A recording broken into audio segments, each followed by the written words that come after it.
explaining that the night of the incident, another blood rapper he was beefing with, named Casanova, ran into 6ix9ine and his entourage, which immediately caused a fight to break out. And because 6ix9ine's crew was outnumbered, he recalled Shotty instructing Fou Bango to pull out his blicky and shoot. What it is, guys? It's your boy Blastphamoushd, and today we are here. Looks, everybody already knows that Tekashi 6ix9ine, he's out of jail, he's out of prison, and he's told on people. Now, no snitching isn't really a sentiment that I like to back up, considering I'm not into street life.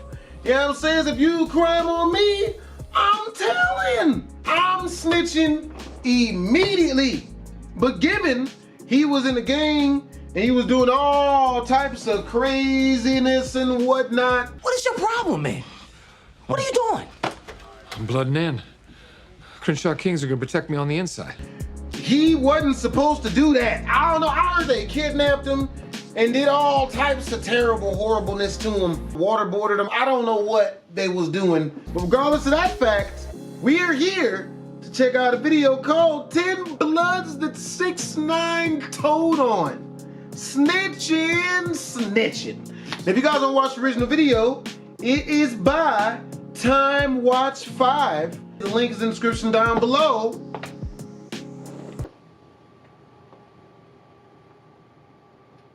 Go, go, go, go, go, go, go, gotta go fast.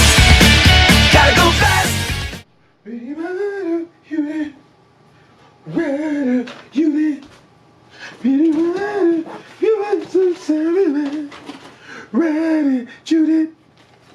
Baby daddy, Judy.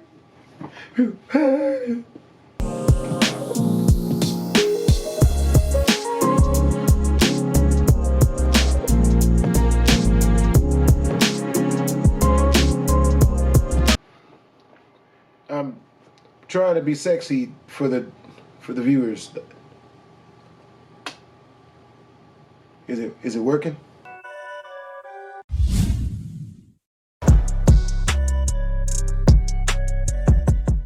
Joseph Jones, also known as Jim Jones, is a retired rapper that became famous back in the mid-2000s when his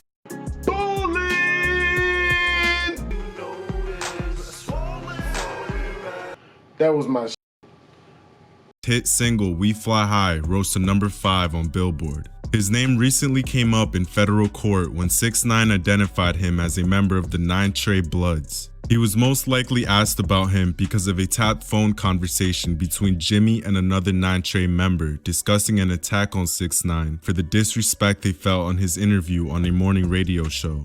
There's a few rumors on why Jim Jones hasn't been indicted for his involvement in the case, but for now there's no solid proof of anything.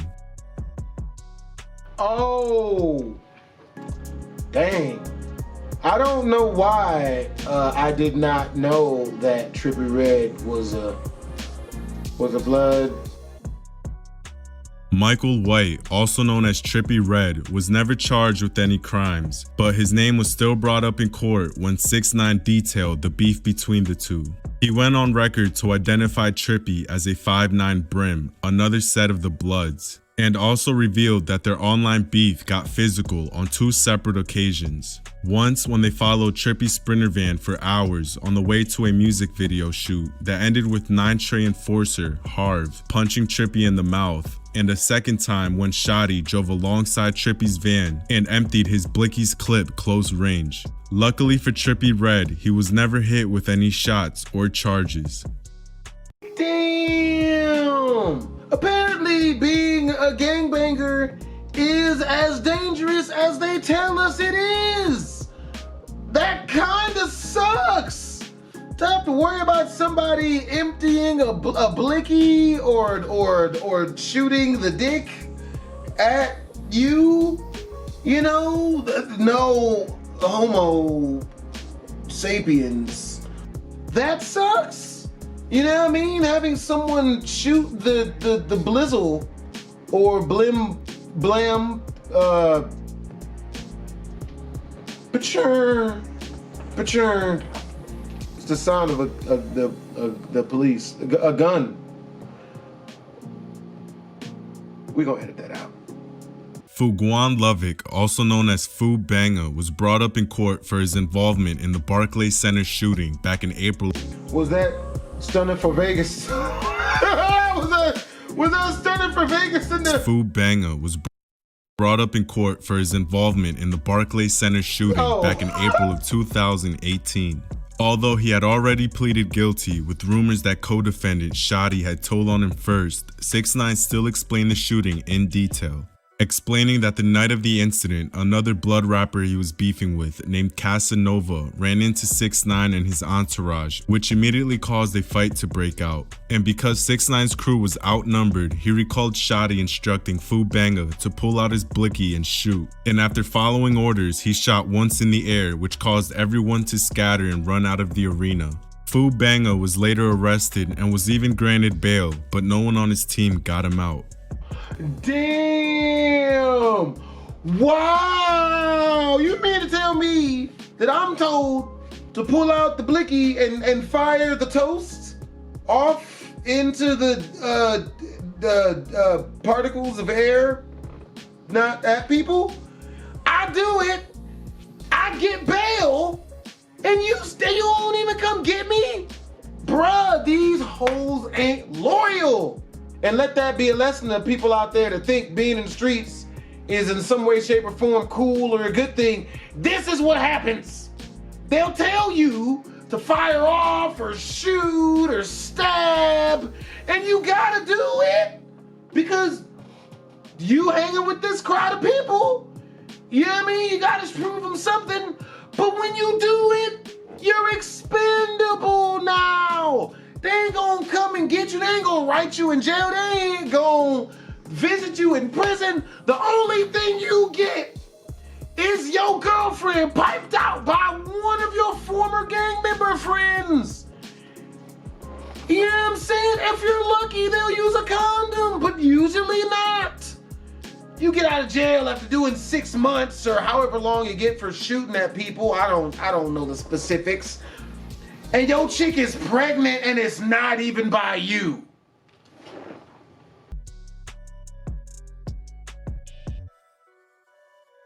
Billy Otto was never indicted for any crimes, but was still brought up in court by 6ix9ine while detailing an altercation that happened in January of 2018. 6ix9ine said that during the ASAP Yams Day tribute concert, his manager Shotty was getting jumped by security that didn't know who he was, which sparked a huge fight backstage. This is when he admitted that Billy Otto stabbed a security guard in retaliation. The night it happened, 6ix9ine denied any involvement, and up until He stabbed homie with a wooden stick? Damn. I seen Harve get hit in the face with that stick. He took the stick and beat up the guy who hit him. That's funny. now, it wasn't known why or who was involved in the fight that ended Yams Day early. Oh snap, Joe Budden is in this? Seiko Billy is a high-ranking blood member that was brought up in court when 6ix9ine was breaking down the jail and street lineup of the gang's power structure. He revealed that Seiko Billy was the 5-star general of the street set. He also discussed that he met Seiko through his first manager while recording Gummo. When it came to shooting the video for Gummo, he asked Seiko Billy if he could get 9 Trey blood members to be in the video to make it more authentic.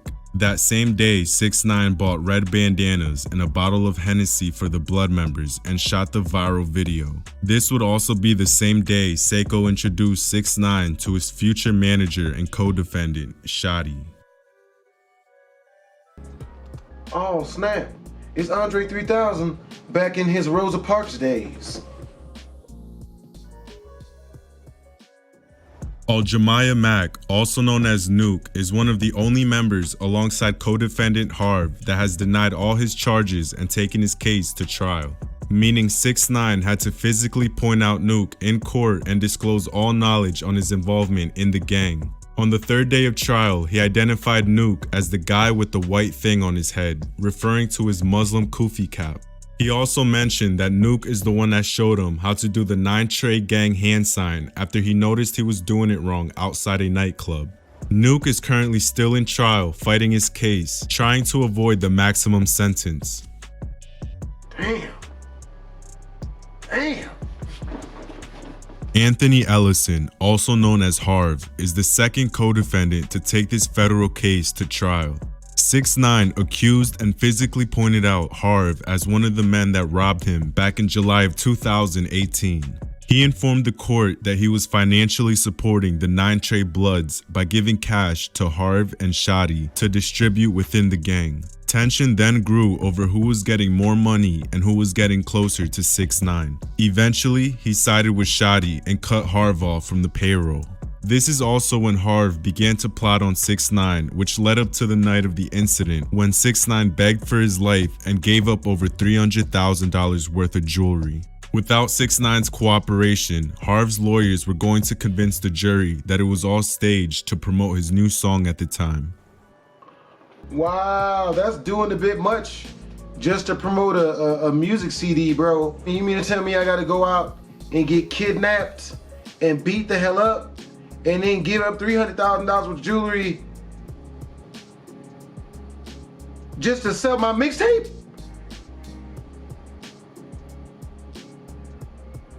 Yeah, well, yeah, let's do it. Jamel Jones, also known as Mel Murda, was the highest ranking 9 Trey Blood member in the street lineup.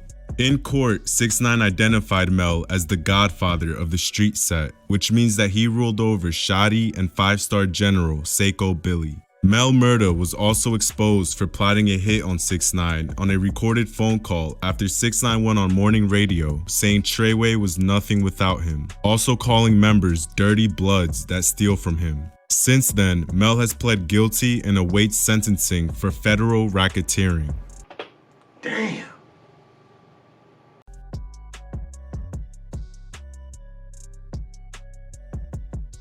Kafano Jordan, also known as Shotty, was exposed for multiple offenses he committed from the start of 6IX9INE's career. First, 6IX9INE discussed the time Shotty shot up rapper Trippie Redd's Sprinter van during the height of their internet beef. Then he brought up the time 2 random guys pulled up next to their Suburban harassing and recording 6IX9INE, which caused Shotty to open the guy's door and pistol whipping both of them, and then shooting at them as they drove away. Next, he told the court that Shotty is the one that robbed rapper Scumlord Dizzy with a loaded handgun in retaliation from a beef between them and the rapper's label. This was all captured on video by 6IX9INE himself. Damn.